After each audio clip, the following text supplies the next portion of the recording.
Good day. My name is Renz, and I'll be your conference operator today.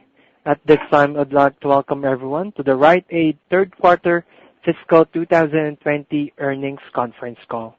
If you would like to ask a question via the phone lines, simply press star 1 on your telephone keypad. If you would like to withdraw your question, press the pound sign.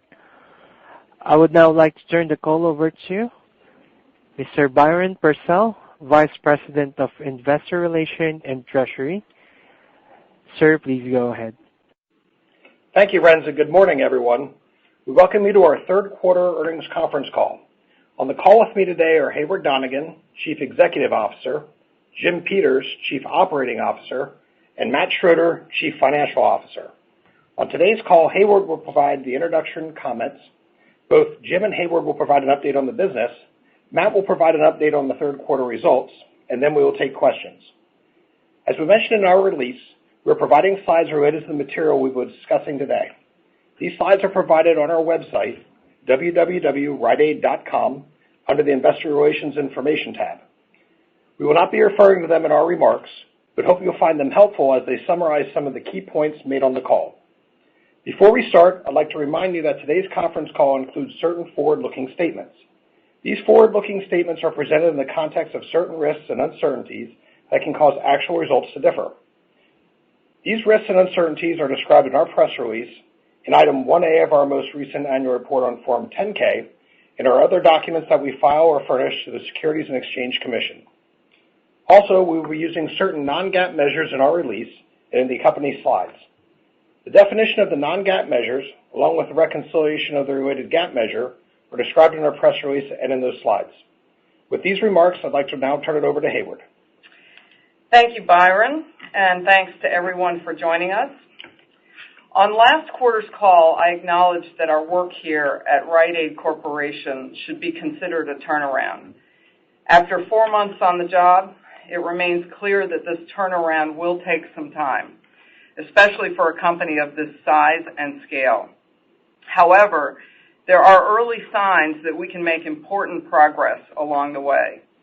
This year, the company has introduced an entirely new leadership team, some who are new to role but have been here for many years, and some who are new to Rite Corporation. Together, this newly formed team has been hard at work defining our go-forward strategy. We are planning an Analyst Day on March 16th and are excited to share more with you then. And it's important to note that this leadership team is focused on more than just strategy development. We are challenging convention every day. We are not letting perceived barriers get in the way. We're approaching our work and overcoming obstacles with ingenuity and agility to drive results. And I'm really pleased with the progress we've made in such short order. As a result, we're pleased to report a strong quarter. Accomplishing results like this, even before implementing our strategic plan, reinforces my confidence in our company's future. Now, for the quarter's highlights. We delivered a $15.3 million increase in adjusted EBITDA, our biggest increase in over 2 years. This EBITDA growth occurred in both segments of our business. On the retail pharmacy side, our store teams continue to focus on delivering best-in-class clinical pharmacy services. This was highlighted by solid growth in flu and ancillary immunizations year over year, which helped drive our script count increase for the quarter. And when excluding tobacco-related products, front-end comps grew by 1%. At Envision Rx Options, revenue increased nearly 6% thanks to growth in our Medicare Part D membership. And improved pharmacy network management helped drive increased adjusted EBITDA for the segment. Overall, we saw positive results managing expenses, and we will continue to keep that focus heading forward.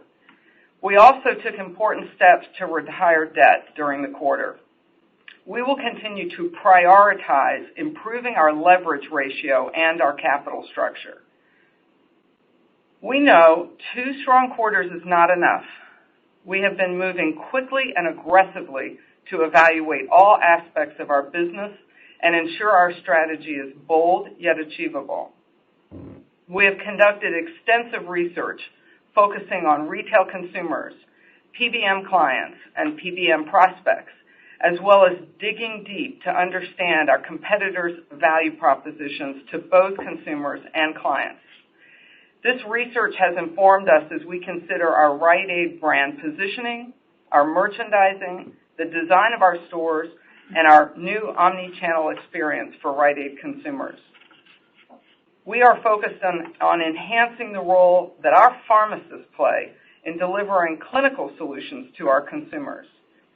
We're pursuing strategic partnerships with health plans and providers to help them better engage consumers on their healthcare journey, as we are on the front lines of healthcare delivery in America.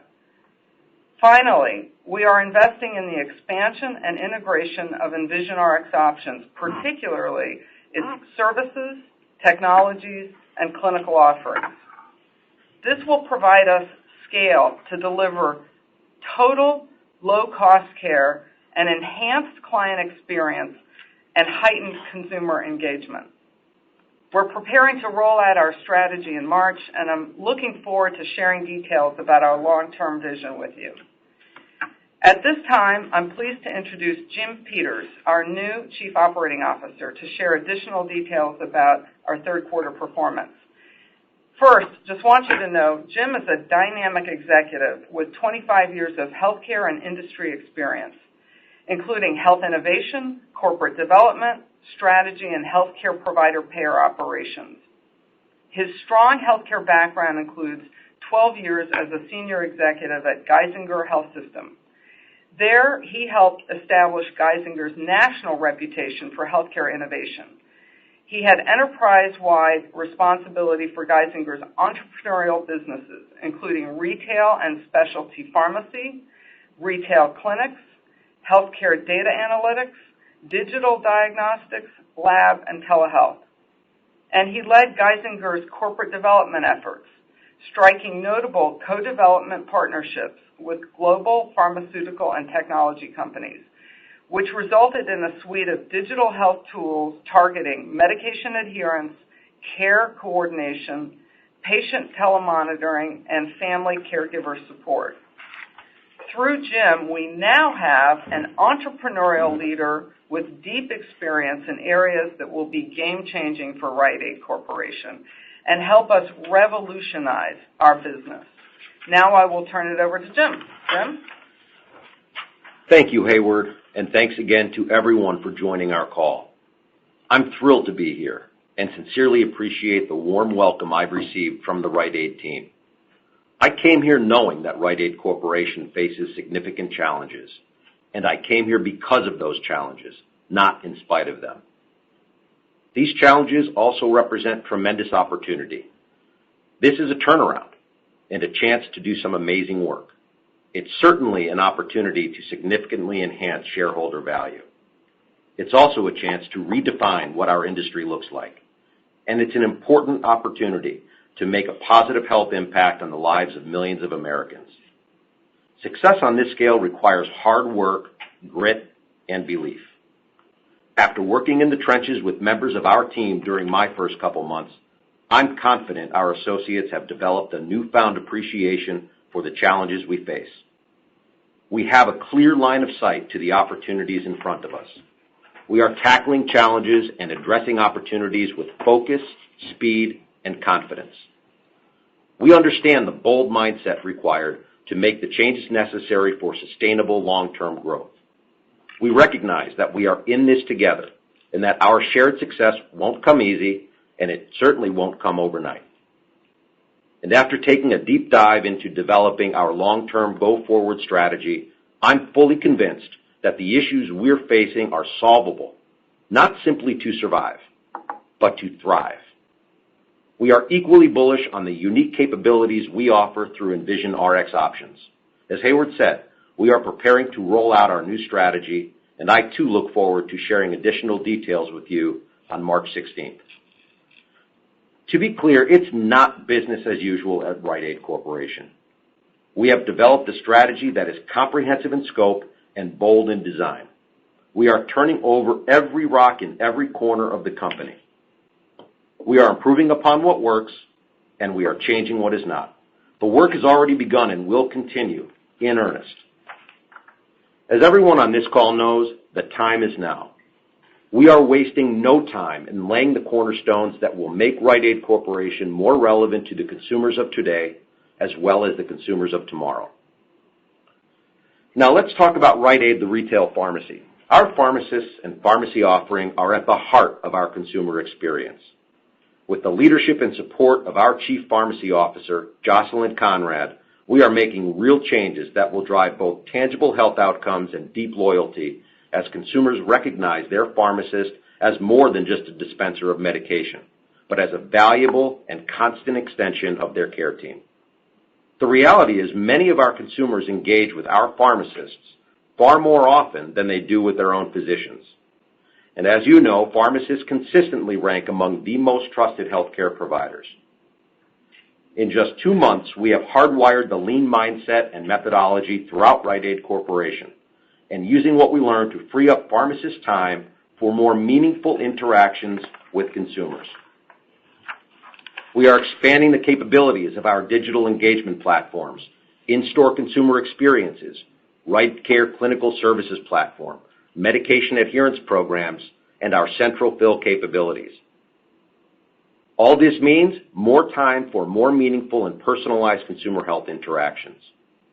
And this means better health outcomes and overall experiences for our customers, which drives, of course, greater affinity and loyalty. Our pharmacists want this. Our consumers want this. And we hear loud and clear that our health plan and health system partners want this as well. We know that achieving this goal has tremendous potential, and we are laser focused on making it happen. In terms of our business today, we understand the reimbursement pressure we're facing. And while the environment continues to be challenging, we have secured contracts with all major PBMs and now have a clear line of sight on rates through the end of calendar year 2020. There are also key areas of momentum that we can build upon heading forward. When adjusted to 30-day equivalents, we grew same-store prescription count by 2.8% over the prior year period, driven largely by our success with clinical pharmacy services. Our store teams have been highly engaged in our annual flu immunization campaign. By the end of the quarter, our pharmacists had already administered more than 2.3 million flu shots, which is ahead of plan and more than we administered all of last year. Our proprietary Rite Care technology has emerged as a true differentiator, helping us protect more consumers from conditions like pertussis and shingles and provide them with medication therapy management services as well. We've seen the benefit of Rite Care in our business and our third quarter results, which reflect growth in ancillary immunizations of more than 47%, which is outpacing our competition. And our results for medication therapy management are both exceeding plan and ahead of last year's results. Moving forward, expanding our clinical service offerings is vital to continuing to establish our pharmacists as an increasingly important member of our consumers' extended care teams. In between physician visits, we see consumers more frequently relying on our pharmacists who more regularly coach, counsel, and guide our consumers' health choices and clarify their increasingly complex care journeys. Consumers place high trust in their Rite Aid pharmacists and value the strong relationships they have established with them. We will leverage these touch points of strength to more formally and visibly establish our role in amplifying the efforts and impact of our physician and health plan partners. Now, in addition to our work in the pharmacy, we are taking big steps in our approach to front-end merchandising. Whole being health does not end with the pharmacist. It will carry through to a more curated selection of merchandise and an engaging retail experience that is conducive to retaining and gaining new consumers in a competitive landscape. We will provide retail products, services, and experiences that truly enhance the well-being of our consumers. We are thoroughly evaluating every product category and every SKU to understand what we should expand, enhance, reduce, or eliminate. We're already taking some initial steps by revamping our end cap displays in a way that's influenced more so by consumer preferences. And there is much more to come over time. As we begin this process, It's encouraging that our front-end performance exceeded our expectations in Q3. Excluding cigarettes and tobacco-related items, comps increased 1.0%, primarily due to a strong start to cough and cold season. Q3 own brands penetration, as currently defined, was 19.2%, an increase of 89 basis points over last year. We continue to have a focus on own brands growth and will evolve our own brands portfolio and packaging with the goal of redefining our brand in FY21.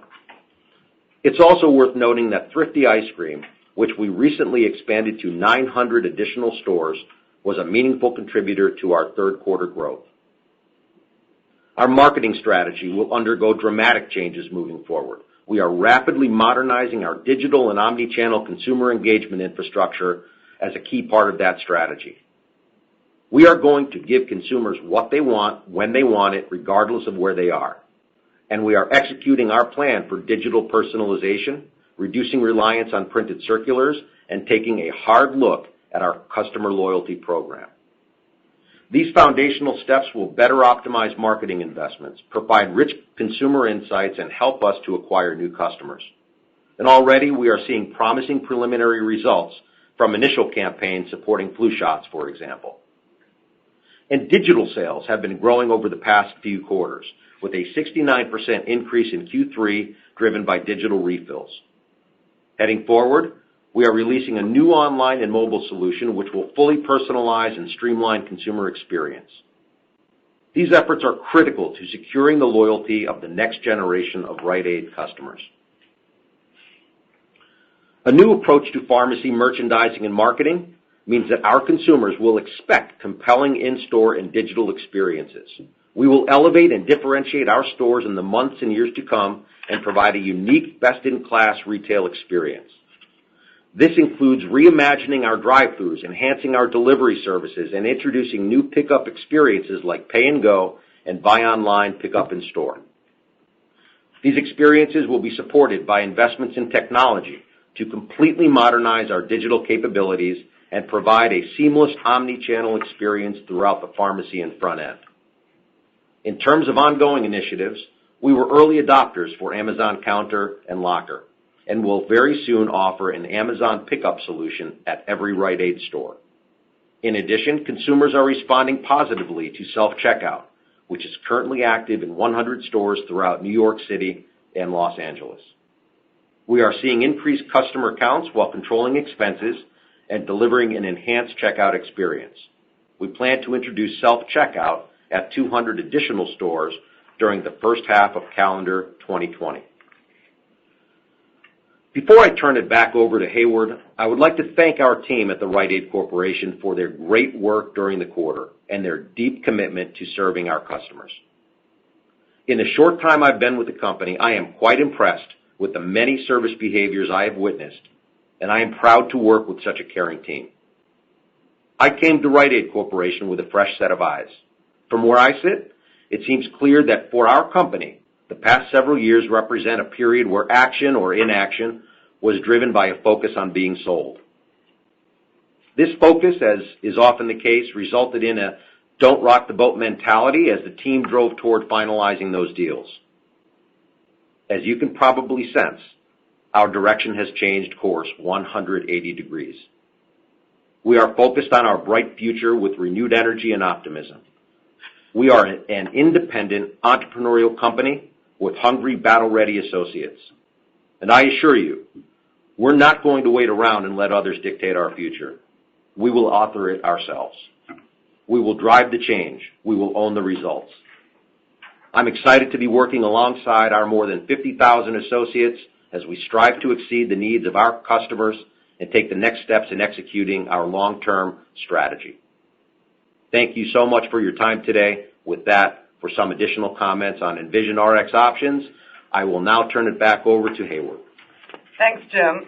Before we discuss results for the quarter, I wanted to highlight some of the important progress we're making to fully capitalize on the opportunity we have with Envision RX options. Envision RX options is one of our most important assets, and we're bullish on its growth potential.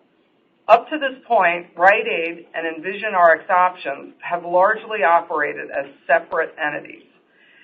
During the quarter, we began to take significant steps toward building tighter organizational alignment and realizing greater operational synergies.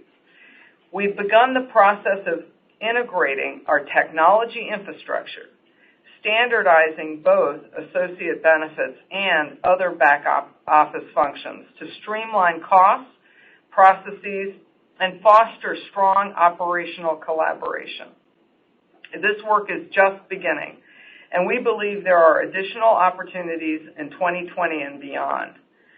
We need to do this, though, without impacting Envision Rx Options' ability to be flexible and innovative. Given our new direction, we've also taken a close look at the leadership and organizational structure at Envision Rx Options. We eliminated the CEO position, and earlier this week, we appointed Dan Robson as the president of Envision Rx Options. Dan most recently served as president of Envision Rx Options' subsidiary, MedTrack Rx. He is a proven leader with more than 30 years of healthcare, pharmaceutical, and lab industry experience in operations, product development, clinical services, and revenue generation. We're pleased to have found an internal candidate who truly understands our business and can immediately support efforts to bring our two organizations closer together. The Envision Rx Options team did a great job of delivering growth during a time of significant change. Third quarter results were strong, with adjusted EBITDA increasing by $7.9 million, or 19.1%, compared to the third quarter of the prior year. This increase was primarily driven by a continued focus on improving margin, including our significant efforts to optimize our network strategy. Revenue was favorable the prior year by $87.3 million, or 5.7%. This increase in revenue is principally due to an increase in Medicare Part D membership. Medicare Part D enrollment is up 19% year over year, with a total year-over-year increase of approximately 114,000 members. In summary, we now have over 700,000 Medicare Part D members, including over 380,000 choosers. We experienced good results for the recent Medicare Part D annual enrollment period for calendar year 2020, with net growth of over 140,000 Medicare Part D members for the month of January 2020. Also, our Envision mail-order pharmacy specialty revenues are up 27% year over year, and specialty claims are up 24% over prior year, primarily due to the increase in Medicare Part D members. Finally, the 2020 commercial selling season was strong, having won over 300,000 new lives. We have also secured renewals for many of our key clients, and even with some losses that we consider outliers, our membership retention rate is 90%. Our position as a strong, independent PBM is resonating as an essential option in the marketplace for health plans, health systems, self-insured employers, and unions. We're excited about our opportunities for the 2021 commercial selling season. Dan and I look forward to sharing our Envision Rx Options strategic plan with you in March. With that, I'll now turn it over to Matt for some comments on our Q3 financial performance. Matt? Thanks, Heyward, and thanks to everyone for joining us today. On this morning's call, I will walk through our third quarter results, provide a recap of our recently completed bond repurchase, and review our fiscal 2020 guidance. Revenues for the quarter were $5.5 billion, which were up approximately $12 million from the prior year's third quarter. Adjusted net income in the current quarter was $29.1 million, or 54 cents per diluted share, versus adjusted net income of $14.7 million, or 28 cents per diluted share in the prior year quarter. The improvement in our adjusted net income was due to an increase in adjusted EBITDA, which was $158.1 million in the current quarter, compared to $142.8 million in the prior year quarter. Retail pharmacy segment revenue for the quarter was $3.9 billion, which was $66.8 million lower than last year's third quarter. Our decrease in retail pharmacy segment revenue was driven by the 62 stores that we have closed since the end of last year's third quarter. Same-store sales decreased 10 basis points in the quarter. Front-end same-store sales were down 50 basis points, but up 1% when excluding cigarette and tobacco sales, driven by strong results in core categories such as upper respiratory, beverages, pain care, and vitamins. Pharmacy same-store sales increased 10 basis points, with same-store prescription count up 2.8% on a 30-day adjusted basis due to the success of our clinical initiatives and immunization programs. Total retail pharmacy segment gross profit dollars in the quarter were $8.7 million worse than last year's third quarter, but gross margin was 24 basis points better as a percent of revenues. Adjusted EBITDA gross profit was unfavorable to last year's third quarter by $22.7 million and 11 basis points worse than prior year as a percent of revenues. Our decline in adjusted EBITDA gross profit was driven by declines in both pharmacy and front-end gross profit dollars. The front-end gross profit dollar decline was driven by increases in markdown dollars due to weak summer and back-to-school seasonal sell-through and lower vendor promotional funding. The pharmacy gross profit decline was driven by a reimbursement rate adjustment resulting from the finalization of a contract with one of our payers. Retail pharmacy segment SG&A expense for the quarter was $18.4 million lower and flat as a percentage of revenues to last year's third quarter. Our adjusted EBITDA SG&A was $30 million and 35 basis points better than last year. In addition to our ongoing strong labor control through all parts of the retail business, we had favorable results in medical, workers' compensation, and general liability expense.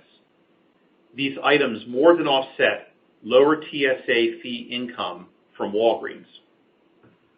Our pharmacy services segment, Envision Rx Options, had revenues of $1.6 billion, which was an increase of $87 million, or 5.7%, due to an increase in our Medicare Part D revenues as we continue to grow our membership. Adjusted EBITDA for the pharmacy services segment of $49.5 million was $7.9 million better than last year's third quarter adjusted EBITDA of $41.6 million. Pharmacy services segment adjusted EBITDA benefited from improvements in pharmacy network management, partially offset by increases in SG&A expense related to our growth in Medicare Part D membership. Our cash flow statement for the quarter shows a source of cash from operating activities of $424 million in the current year quarter, compared to a source of cash from operating activities of $351 million in the prior year quarter. The cash from operating activities in the quarter was due to the receipt of our 2018 Medicare Part D receivable from CMS, the results of initiatives to better manage front-end inventory and trade payables, and other timing differences. Our debt balance net of cash was approximately $3.3 billion at the end of our third quarter, and our pro forma leverage ratio was 5.9 times adjusted EBITDA, which takes into account the pro forma impact of proceeds from the sale of the remaining distribution centers to Walgreens. Subsequent to the end of the quarter, we finalized the sale of one of the two remaining distribution centers to Walgreens. We received proceeds of $24 million for the sale of the related inventory in the third quarter and $39 million related to the sale of the facility in December. We will finalize the sale of the other distribution center before the expiration of the TSA agreement in October of 2020. During the quarter, we also repurchased $156 million of our 2027 and 2028 notes for an aggregate purchase price of $100 million. We recorded a gain on debt retirement of $56 million on this transaction and reduced our total debt outstanding by the same amount. Our liquidity of over $1.5 billion at quarter end is very strong, and with no debt maturing until 2023, we have the flexibility and the runway to execute our strategic initiatives. Now let's turn to our fiscal 2020 guidance, which we are updating at this time. Our guidance assumptions for the retail pharmacy segment for the remainder of the year reflect expectations for continued prescription count growth, generic drug cost savings, and strong SG&A expense control, offset by continued reimbursement rate pressure.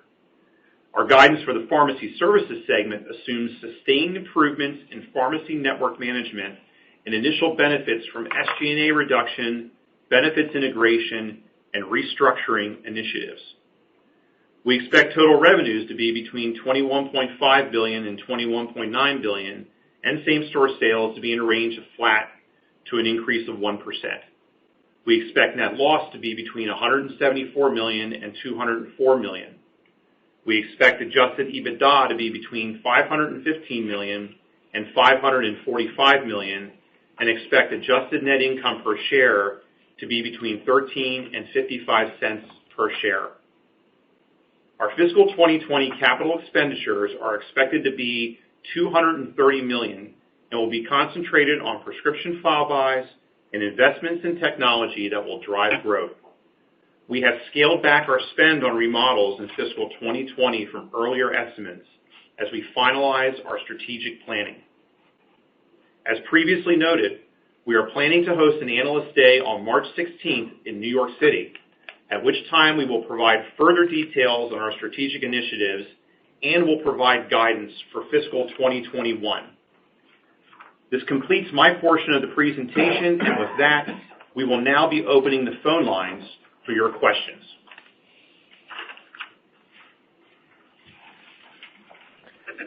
At this time, we would like to take any questions that you may have for us today. To ask a question, please press star 1 on your telephone keypad. Again, that is star 1 to ask a question. Your first question comes from the line of Elisa Gill from J.P. Morgan. Your line is open. Morning, and thank you for all the detail. First, I just want to start, Heyward, you talked earlier about clinical pharmacy services and programs that you have, and you discussed flu, but beyond flu, can you talk about what kinds of programs that you have today? And I know that there continues to be reimbursement pressure, and there's been talk over the last couple of years of potential changes in the way that pharmacies are reimbursed. Are you seeing any changes in your contracts to start to account for some of these types of clinical programs, or are you just seeing it more in the prescription count of people coming into the store? We're actually in the process of, and thank you, Lisa, we're in the process of revamping the way that we go to market as a pharmacy providing clinical services. And I'll let Jim comment specifically on that along with the trends that we're seeing in the marketplace. Thanks, Lisa, and nice to meet you. Yes, it's a good question, and while we'll reveal kind of far more detail as we approach and engage in Analyst Day, beyond flu, we're seeing immunizations and ancillary immunizations, which has been, as I mentioned earlier, very strong for us in pertussis and shingles in particular.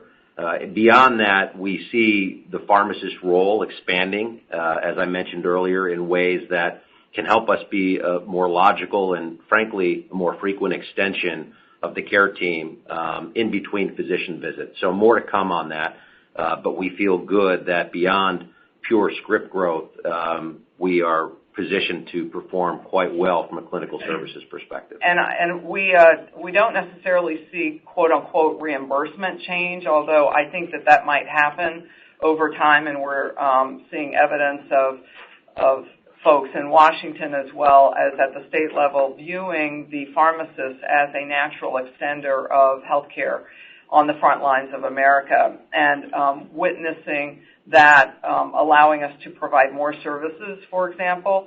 But I think our core strategy is really to go to the heart of who really benefits from this, and that is the payers. from the point of view, as well as the providers, from the point of view of them needing a frontline healthcare provider to provide additional access to low-cost, high-quality services on the front lines. And we think the pharmacists in our particular space are uniquely positioned to provide that. And so we will talk more about that in March specifically. Along those lines, when we think about preferred networks, whether it's for Medicare or for commercial, where do you stand for 2020? Are you participating in any preferred networks on the Medicare side? And then secondly, are you starting to see any movement on the commercial side for preferred networks? We are currently assessing our preferred network status in the Medicare Part D, particularly networks, and we are looking at that now on a market-by-market, PBM by PBM basis, so work in progress.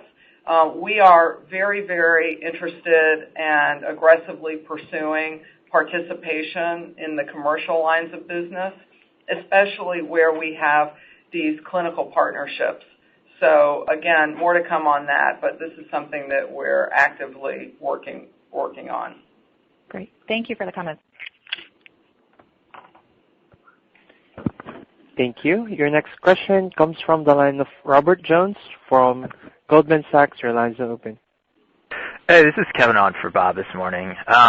So EBITDA this quarter was pretty strong compared to both consensus and the year-to-date run rate, but guidance for the full year was unchanged at the midpoint. I was just wondering if there was any sort of one-time or timing-related benefit in the quarter that you'd point out, and then building off that, it seems like guidance also at the midpoint would imply like a relatively meaningful step down in 4Q compared to 3Q. Can you talk to any of the drivers of what might drive that step down? Thanks. Yeah, sure, Kevin. It's Matt. So I think, first of all, Q3 is always a really big script, quarter for us with all the work that we do with flu immunizations. So that's a driver. The one thing I would call on the expense side that has a bit of a one-time element to it is we do take a hard look at kind of our valuations for self-insurance in the third quarter of every year. And while, we expected to do well from a kind of claims control standpoint, that number came in a little better than what we thought. And so, there's an element kind of in Q3 of kind of a true-up for that workers' compensation expense that's more weighted to the third quarter than it is for the rest of the year, and that had an element. As far as the fourth quarter, the only other thing I would point out is we do have a reset of rates at the beginning of January in our retail business that typically has a bit of a drag on our results. And if you think about how kind of the cadence of our pharmacy margin works, we had a reset of rates in January, and then we don't typically get the benefits of our bid with McKesson until a little later in the spring. So there's a little bit of a negative impact on the fourth quarter that happens in our pharmacy gross profit because of that. And so that's, the reason for, the kind of implied guidance for the fourth quarter that's in our numbers. Thanks. That's really helpful. Just, I guess, following up a little bit on that, I think you guys had said that you have a clear line of sight now on what reimbursement pressure for calendar 2020 will be at this point. Can you maybe just give us any sense of how this would compare, just like the overall reimbursement pressure to what you faced in calendar 19? Yeah, Kevin, that's a great question, but I want to defer that until we come out with guidance for 21 and talk about that in the totality of our whole numbers because, it's just a piece of the puzzle. And we have great line of sight from a contract standpoint. Candidly, we have a better idea once we kind of get into when we're giving you guidance on kind of how mix works between networks, which is another reason, I think it's best for us just to kind of hold off on giving too much color on that until we get to the fiscal 21, guidance discussion.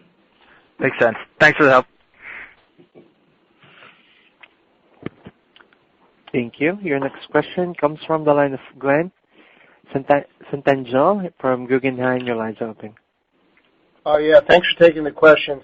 My question is kind of for Jim and Matt. It's like a financial investment question. If I look at your adjusted EBITDA guidance of, $500 and let's call it $30-ish million at the midpoint. If you just look at the current CapEx run rate at about $230 and your interest expense is also $200 and something, it doesn't seem like there's a significant amount of leftover free cash flow for further investment. And so, Jim, I guess what my question is, and I don't want to spoil the March Analyst Day, but could you give us a sense for maybe what you're thinking? I mean, do you think the growth plans are going to require CapEx to go up from this level? I think, Matt, you mentioned you have $1.5 billion of liquidity. Do you feel like you have the financial liquidity and resources to elevate that CapEx to invest in the business in a meaningful way? And it kind of sounds like you scale back the store transitions in the near term. I just want, if you can give us any sort of clues as to directionally which way you may be heading,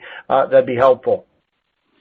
Yeah, Glenn, thanks for the question. This is Matt. I'll start. I don't want to get too far ahead of, the Analyst Day and the discussions and the strategy, but I do think that, with the $1.5 billion of liquidity we have and, with, I think the ability to, find some other creative ways perhaps to raise funds, whether it be a sale-leaseback transaction or something else like that, I do think we have some tools in the toolbox to be able to, ramp that CapEx level, up from the current run rate if necessary. I don't want to get into giving a specific plan or number, but we do feel confident that we've got, the ability to invest in our business. And the other thing I would point out, Glenn, is that some of the stuff that we're doing is not hugely capital intensive. I think there's a ton of work that Justin Menon and his team are doing on the digital side that requires investment, but is not something that's like a heavy CapEx lift.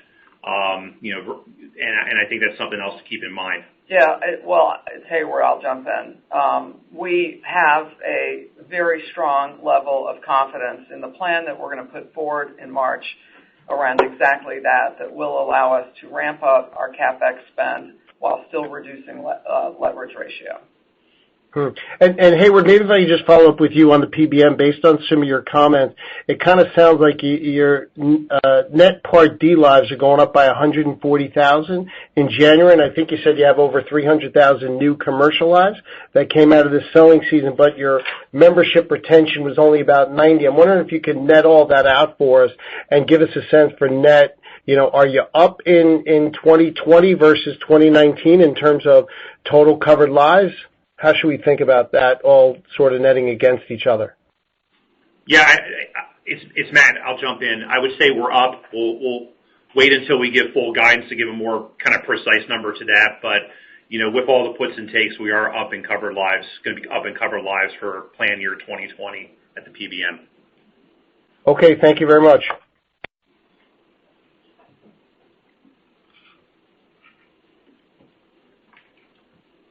Thank you. Your next question comes from the line of Elizabeth Anderson from Evercore ISI. Your line's open. Hi, good morning, guys. I'm personally helping to drive some of your comps for December, so I'm sorry about my voice. I was wondering if you could comment a little bit. I know, Matt, you said quantitatively you weren't willing to comment on the 2020 rates yet, but qualitatively, if you could talk about some of the contract you guys are seeing with some of the payers, either in terms of you alluded to clinical services, but maybe some broader than that as you're changing sort of how you approach those relationships. Thank you. I think we were originally referring to, maybe we need to better understand your question. I think we have two things going on. One is the contracts for reimbursement from the PBMs, which is what Matt was saying that he'll give more color on as we go forward. The second is a different set of contract discussions, and that's with payers to use our frontline healthcare delivery vehicle in our pharmacies to be able to deliver enhanced clinical services. And for that, there is anticipated a separate set of reimbursement. I don't know if that gets to your question. Oh, yeah, sorry. I was talking about it from the PBM perspective, if there was anything that you would wanted to point out, like qualitatively in terms of some of the changes as you approach those. But the other comment was helpful as well. Yeah, Elizabeth, I think we probably need to stay away from getting too in the weeds on kind of the contractual stuff until we get to the 21 guidance. I want to put all the pieces together at one time. Okay, thanks. Thank you. Your next question comes from the line of George Hill from Deutsche Bank. Your line's open. Hey, good morning, guys, and thanks for taking the question. I guess, Heyward, kind of now that you've been in the seat for a while and you talked a little bit about SG&A cost reductions, I guess can you either quantitatively or qualitatively speak what you've seen with respect to the company's ability to kind of go on a sustained cost-cutting program, or kind of how far away from lean do you think the organization is? I'll kind of pause there. Yeah, I mean, I think we've already demonstrated a significant ability to move the needle on cost cutting, and this is the area where I frankly have the highest level of confidence because, it's completely within our control. So we have the opportunity to, I believe, significantly become more efficient in the field and at corporate here at Rite Aid. And I think we've demonstrated already a significant amount of cost cutting in the restructuring, and we will be identifying some really outstanding results in terms of better managing our inventory levels, as well as freeing up our pharmacist time through lean. We're also showing, it's not fully showing in the numbers yet, but we're going to show, I think, some very strong results in terms of expense management, in terms of the integration with Envision RX options and our own organization, Rite Aid. And I believe that is just the beginning of the opportunities that we will see as we further integrate and see synergies between the two organizations. Also, lean is producing results at Envision RX options in terms of what we're working on with increased efficiency in our mail order company as well as our implementations. So I think we're going to have a sustainable and continued increase in efficiency, as well as a continued opportunity to show results in terms of the synergies between the organizations.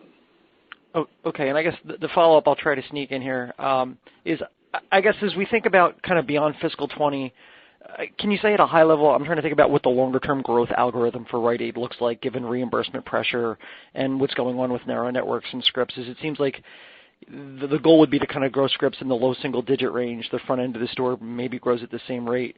Reimbursement pressure might offset the volume growth. Capital deployment will be a contributor. Matt, I think Matt's probably going to say this is analyst day type question, but just in broad strokes, can you kind of paint what the longer-term growth algorithm looks like for Rite Aid? Thank you. George, that's an analyst day question.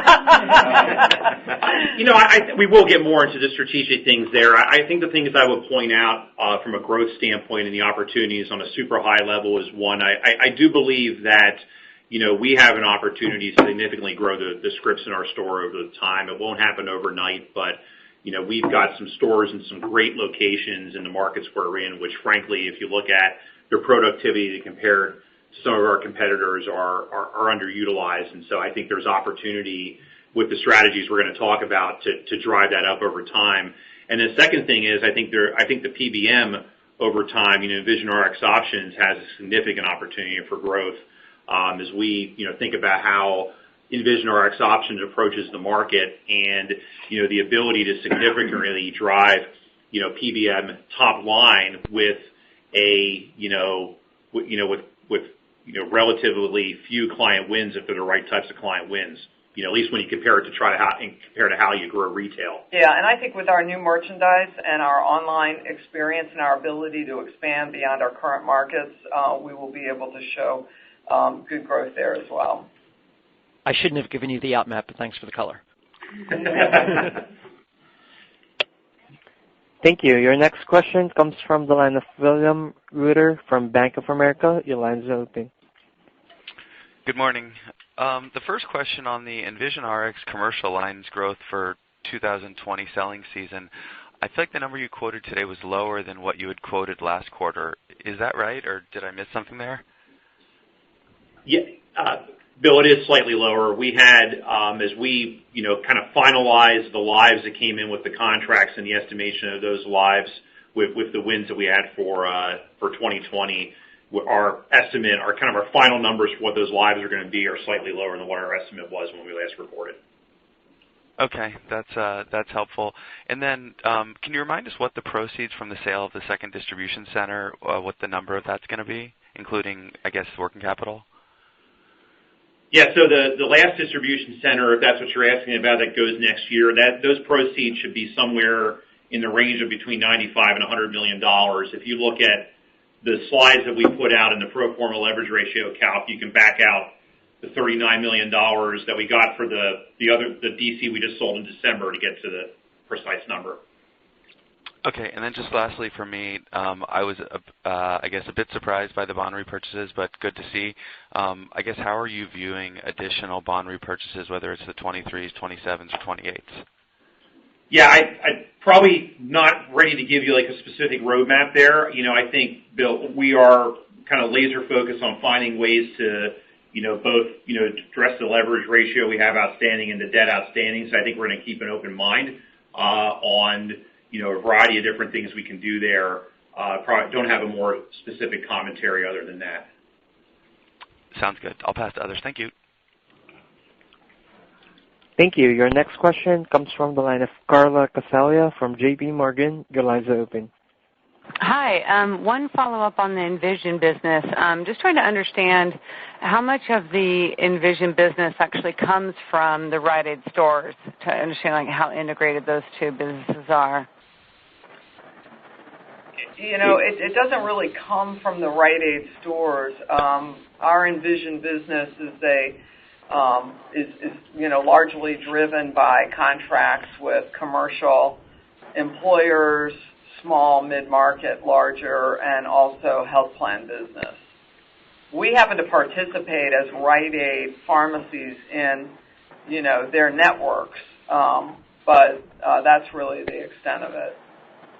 Okay, great. Yeah, I think if anything, Carla, the opportunity goes the other way. So, we're a preferred provider in Envision's Med D plan, and that, in the markets we're in, provides, some incremental traffic, script traffic from the standpoint of us being a feature provider. Okay, great. That's helpful.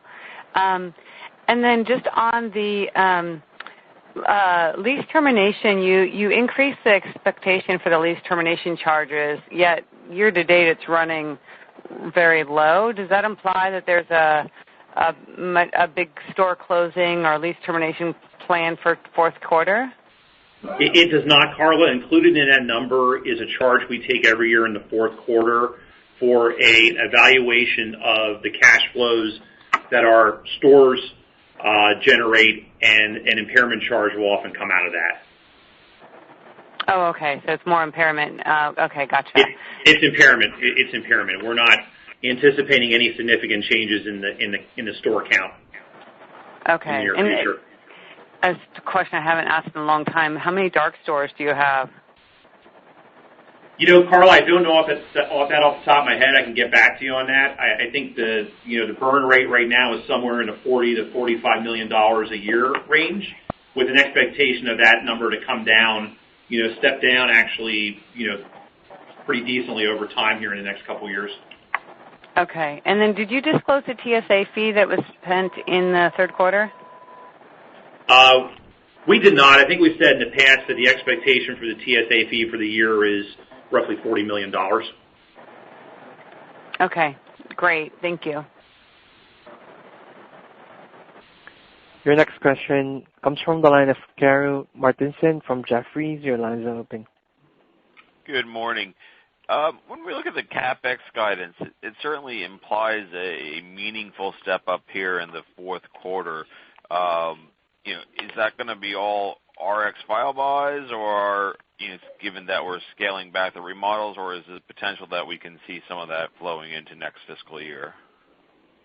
I think it's a combination of two things, Karru. One is RX file buys. We're starting to see the volume of that pick up in the back half of the year, and that kind of ebbs and flows just in the marketplace, sometimes without rhyme or reason, but we're seeing some pretty strong deal flow there. The other thing is some of our IT spend that we've been referencing is back-end loaded. which also, accounts for kind of the differential, between what we spent so far this year and the guidance. Okay. And then when you go to look at file buys, are they still in that 10 to 20 range? I would say in general, yes, but it's really, it's really market driven, from the standpoint of, when we go and actually look at a particular buy. Okay. And there's been a number of headlines on the opioid litigation. What is Rite Aid's role, or do you see in this process? Well, we don't really comment on the litigation, but I will say that we are very focused on this, and we are seeing an increase in legal fees tied to this, as you can imagine. We do believe that those costs will continue for some time as we defend these lawsuits, and we've included the estimated impact of all these increased fees and costs in our fiscal 2020 guidance. Thank you very much. Appreciate it. Your next question comes from Brian Hunt from Wells Fargo. Your line's open. Wow, you got every high-yield analyst in a row there. My questions are two. One, if I look at Envision RX, I was wondering if you could talk about what historical retention rates, you got to 90 for the next year. Can you talk about maybe the disruption and how that historically, as the company's gone through sales processes, affected the retention rates at Envision, as well as how does that stand relative to your peer group? Yeah, I'll start out maybe with just kind of a comment on this year's on the rate for 2020. We do have kind of two, commercial client losses that are a bit of an outlier. One is someone who views himself as a retail competitor to move the business. The other one is a health plan that got purchased. And I think if you were to pull those out, you'd have a retention rate that was probably closer to 95%, which I think is a lot more in line with where we see our competitors.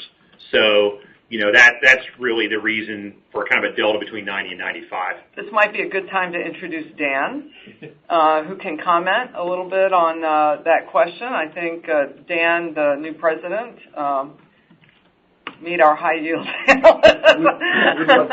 So I can address that. So specific to Envision RX options, specifically for this year we're in, if you exclude the sunset of two large clients we have and their contracts, our retention rate for 2019 is 95%. And just to dig into that a little bit further, one of those clients was acquired by a larger company, and the other was a business partner in the retail space that now views Rite Aid as a competitor. You asked the question, how does that compare to our competition? That's right in line with our competition's retention rate. Very good. Thank you for that. And then my second question is, when you look at retail, you're pulling lots and lots of levers, whether it's the Amazon in-store lockers, self-checkout, in-cap resets. You got this big merchandising initiative. In stores where you've got a majority of these services, one, how do those sales stack up in the front end relative to a control group?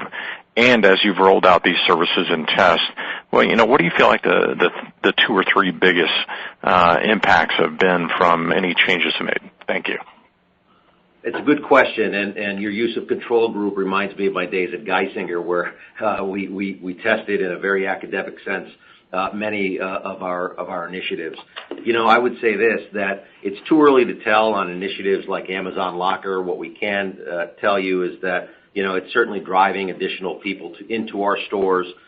We can tell you that while our merchandising changes have already begun, they will really kind of have a much greater lift and be able to quantify that lift in the future as we deploy our long-term strategy. So I think the overall answer is that we certainly believe in a non-case control way that we are seeing both increased foot traffic, increased consumer satisfaction, but too early to tell from a pure quantitative perspective.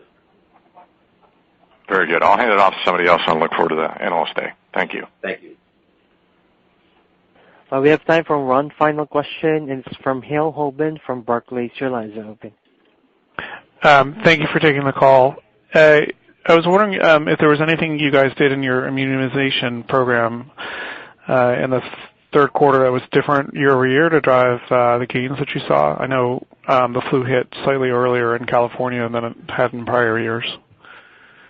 Yeah, thanks for the question.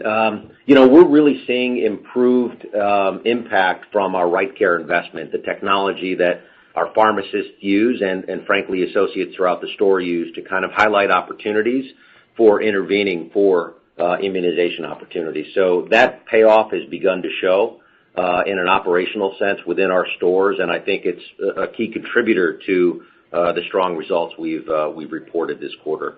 The team also does a lot of outreach driven by, what I'll call sort of an AI intelligence system that allows us to really outreach to people that we think are highly likely to want to get an immunization or need to get an immunization, and that has proven to be extraordinarily successful as well. Thanks. And then just one clarification. Heyward, I was wondering if you would be willing to put a number on what you thought the savings between the greater integration between Envision and the Rite Aid corporate is. We are not prepared to do so. I mean, I've only been here 4 months. We've just begun this restructuring, so we are still ourselves identifying this opportunity, and we'll certainly share more as we learn more. Great. Thank you so much. There are no questions at this time. Presenters, please continue. Well, thank you, everyone, for your questions. Before we end the call, I just want to, again, thank our team for all their hard work during this quarter. Unbelievably great results. And I'm even more optimistic about our future as I meet more members of our team. And we work together to build a new Rite Aid Corporation. It is a new day here at Rite Aid, and I'm looking forward to share more about our strategic vision in the near future. I hope everyone has a wonderful holiday season, and with that, we will now conclude today's call. Thank you. Thank you again for joining us today. This concludes today's conference call. Thank you for participating. You may now disconnect.